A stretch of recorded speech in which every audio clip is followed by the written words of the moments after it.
En fait, quand on veut manifester, le plus important c'est manifester sa réalité. En fait, le plus important c'est de comprendre que la réalité, en fait, c'est-à-dire la vraie réalité, c'est ce que tu es en train d'imaginer, c'est ton imaginaire, parce que c'est là en fait où ça se crée les trucs. C'est pas genre dans ce que tu vois avec tes yeux, parce qu'en fait, ce que tu vois avec tes yeux, c'est déjà du passé au final. Donc, le truc, c'est qu'on a tendance à se dire, ouais, mais attends, parce que en fait, le gap, il est créé comment? Le gap, c'est tu te dis, d'accord, je l'ai imaginé, ensuite il faut que ça arrive dans la 3D. Donc qu'est-ce que tu vas faire? Tu vas rester à attendre jusqu'à ce que tu le vois avec tes yeux. Donc en gros, tu entretiens le gap, le fait que ça ne soit pas produit. Et en réalité, eh ben, quand tu comprends que en fait, c'est deux mondes identiques, ton imaginaire et la 3D, c'est deux mondes identiques. Donc c'est-à-dire que, en gros, si tu vas suffisamment dans ton imaginaire, là où toi, ta réalité préférée, donc si tu vas suffisamment là-bas, enfin quand je dis là-bas, c'est à l'intérieur de ta personne en fait, mais genre quand tu fréquentes cet endroit, cette réalité-là, eh bien ça finit par tu finis par la voir en fait avec tes yeux, tu vois, genre dans la 3D. En fait, ce qu'on dit, il y a un proverbe qui dit qu'en gros, ce qui est marqué sur le front, eh ben, tu finis par le voir par les yeux. Donc ça rime pas en français, mais en vrai, c'est parce que le front, tu as la glande pinéale, ce que tu visualises dans ton monde intérieur, en fait, c'est en gros la glande pinéale. Donc le truc c'est que ça, une fois que tu visualises, ça c'est plus réel en vrai que la 3D.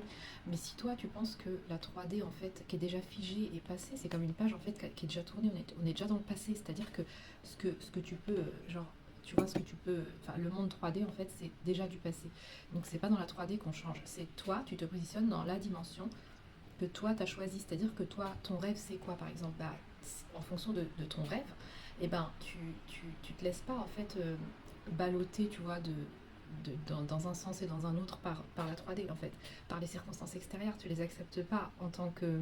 En fait, c'est comme si le jeu vidéo c'était la 3D, c'est-à-dire que la 3D c'est comme si tu te connectes et tu es en train de jouer à un jeu vidéo, donc c'est pas vrai en fait. Ce qui est vrai, c'est ce que toi tu vas manufacturer dans ton monde intérieur. Ça, c'est ce qui est. Bah, de toute façon, ta 3D, c'est quoi? C'est le résultat de ce que tu as manufacturé dans ton monde intérieur, dans les jours précédents, les semaines précédentes. Enfin, en gros, tu vois, c'est le même processus, c'est juste que tu l'as fait inconsciemment. Donc, si tu veux le faire consciemment, donc attirer les trucs que toi tu veux consciemment, eh ben, il faut que dans ton monde intérieur, tu ailles là dans tes rêves et que tu marches dans tes rêves sans te stopper ou te dire ah bah non c'est pas possible, parce qu'en fait les deux trucs qui vont le plus freiner la personne c'est quoi? C'est genre non ça c'est pas possible, c'est impossible et il y a très peu de gens qui atteignent ça. Mais qui a dit qu'il y avait très peu de gens? C'est parce que toi à travers ta vision, à travers tes perceptions, à travers ton vécu, mais ça veut pas dire que toi ton vécu, tes perceptions et tout et tout et tout, c'est la généralité en fait, enfin genre on est 7 milliards de personnes. Donc, et les possibilités en fait elles sont infinies, c'est à dire que toi les possibilités pour que toi t'atteignes ton rêve, euh, tes rêves, enfin que tu les incarnes, mais elles sont juste infinies en fait. C'est ça qui est infini, c'est dans ta perception. Arrête de croire que ce que tu veux c'est rare et que c'est impossible ou que c'est dur en fait. Ça peut être facile, ça peut être facile enfin, focalise-toi sur les gens qui ont déjà atteint l'objectif que toi tu veux. Comme ça, bah, pour toi, c'est facile. Donc si tu veux par exemple le corps que tu veux, bah, tu te mets dans la peau du corps de la personne que toi tu veux et t'arrêtes d'accepter les croyances. Par exemple, l'impact du temps sur le physique, bah, c'est une croyance. Il y a des gens qui ne vieillissent pas. Genre, tu peux regarder des témoignages de gens en fait qui ont, je sais pas, moi, 50 ans, 60 ans, et en fait, ils n'ont pas vieilli. D'accord, ils marchent, ils font des trucs, mais en fait, ils n'ont pas vieilli parce qu'ils vont faire les choses qui vont faire que leur corps, il va rester comme eux, ils veulent, en fait.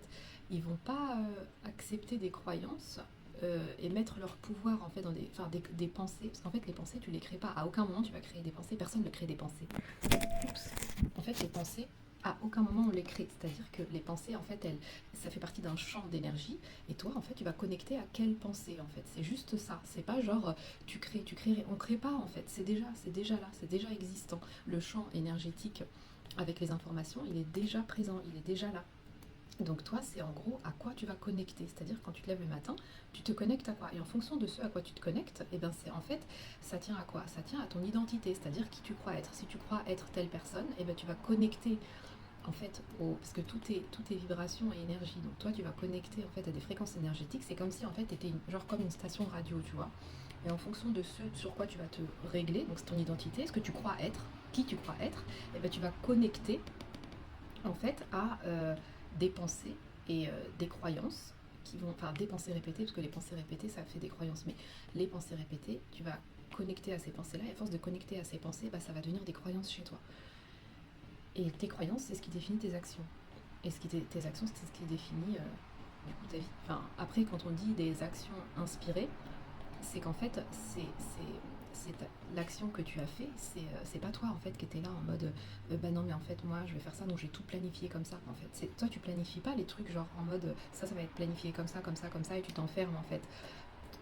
Ta responsabilité c'est de te positionner tout le temps dans ta version que toi tu préfères, c'est-à-dire que la version qui a tous les trucs que toi tu veux et que ce soit physiquement, matériellement, euh, émotionnellement, c'est-à-dire que par exemple, toi tu veux ressentir quoi? Enfin, la plupart des humains ils veulent ressentir quoi? Bah, la liberté et la paix d'esprit, tu vois. La plupart des humains, c'est ça. Donc, toi, comment est-ce que tu vas induire ces sensations chez toi? C'est-à-dire que, de toute façon, n'importe qui, tu vois, quand il commence à imaginer sans aucune croyance limitante, c'est-à-dire que, imaginons, on te dit, bon, alors là, tu as une heure, ou je sais pas, tu vas imaginer ta réalité idéale, tu tiens compte de rien du tout, d'aucune croyance, d'aucune limite, et tu imagines ta réalité idéale, et les gens, ils sont comment et en gros, tu vois, enfin, on dit que être sur Terre, c'est le parcours en fait pour s'aimer soi-même en fait. Mais c'est ça, parce qu'au final, quand tu t'aimes toi-même, bah, tout autour de toi se plie. Si toi tu t'aimes toi-même, bah, tu vas supposer que les gens vont t'aimer. Tu vois, c'est les gens qui pensent que les autres ne les aiment pas, c'est parce qu'eux, ils ont des parties d'eux-mêmes qu'ils n'aiment pas. Donc du coup, bah, ils vont se dire, bah moi j'aime pas ces trucs-là chez moi, donc forcément les gens vont pas les aimer. Enfin, on a tendance toujours à interpréter en fonction de nous et de ce qu'on croit et de ce qu'on ressent et tout. Et le truc, c'est que quand tu marches genre dans ton rêve en te disant, il y a pas de limite, supposons il n'y a pas de limite, et tu te poses dans cette dimension-là, parce que tout existe déjà en fait. C'est comme, c'est que des réalités parallèles. Genre t'as pas genre la notion de, c'est pas linéaire en fait. Genre c'est pas euh, en fait t'as ça, cette version de toi qui est là et l'autre version. Il faut faire ça, ça, ça pour atteindre toutes les autres versions. Au final, non, c'est pas comme ça. En fait, c'est tu choisis la version idéale pour toi, là où toi tu te sens libre, aimé, en paix intérieure. Et en fait, à partir de cette version, et ben là, tu vas en fait voir la vie et les gens et bah, tout autour de toi à travers ce regard-là. C'est-à-dire que parce qu'en fait, ce qui va bloquer les gens et les empêcher de faire ce qu'ils veulent faire, c'est le jugement des autres. Mais avant tout, c'est le jugement de toi-même, hein, parce que les autres, tu vas juste les utiliser un peu comme des réceptacles de tes croyances sur toi-même. En fait, tu vas te dire, ah, les gens, ils ont dit ça, parce qu'au final, les gens, ils disent tout un tas de choses, tout le temps, sur tout le monde. Donc au final, toi, tu vas choisir quoi? Pourquoi toi, tu choisirais des trucs négatifs? Tu choisis de retenir les trucs négatifs, et pas les trucs positifs, par exemple, ou certains trucs négatifs, certains trucs positifs. En fait, tes choix de ce que tu retiens, de ce que les autres disent de toi, ou pensent de toi, ou tu crois qu'ils pensent de toi, c'est en fait à travers tes filtres à toi, en fait. C'est à travers tes jugements à toi. C'est-à-dire que, parce qu'on retient pas tout, parce que les gens, ils disent tout et son contraire, en fait, sur toi. Donc au final, ce que toi tu vas retenir, ça va être en résonance avec ce que toi tu crois sur toi. Si par exemple quelqu'un te dit ah bah toi t'es vert, bah tu sais que t'es pas vert. Donc en fait tu te dis bah non ça n'a pas de sens en fait. Donc comme il n'y a pas de résonance, tu retiens pas ça, tu vas passer à autre chose. Si quelqu'un te dit, je sais pas, imagine t'as des insécurités, la personne va dire ah bah tiens ça va soutenir ton insécurité, donc tu vas dire bah oui tu vois j'avais raison là-dessus. Et comme on adore avoir raison, on adore se donner raison, la sensation genre quand on se dit ah ouais j'avais raison même par rapport à soi-même, tu vois tu dis non ça je vais pas y arriver et tout, et au final bah, au final il y a une partie de toi qui est contente quand tu n'y arrives pas parce que tu étais tellement sûr que tu n'allais pas y arriver que tu te dis tu vois j'avais raison, genre j'avais raison, c'est bon, j'avais pas tort, je vais pas être banni, rejeté, je vais pas mourir, tu vois, genre c'est vraiment genre le système de défense en fait, de survie, enfin le truc en fait qui s'enclenche en mode c'est bon j'ai raison, c'est-à-dire j'ai fait le bon truc, j'étais du bon côté, et du côté du groupe, et du coup bah je vais pas mourir, je vais pas être isolée, enfin bon bref tu vois c'est tout un truc en fait, et donc ça quand tu te débarrasses de ça tu te dis mais ah t'essayes de voir en fait à chaque fois quand tu veux te donner raison genre et ben essaye arrêter de tout le temps vouloir justifier et avoir raison parce qu'au final il y a une énergie de ouf qui part là-dedans, bah essaye ou sinon de choisir des croyances positives comme ça et ben de vraiment genre les croyances positives sur toi, tu les acceptes,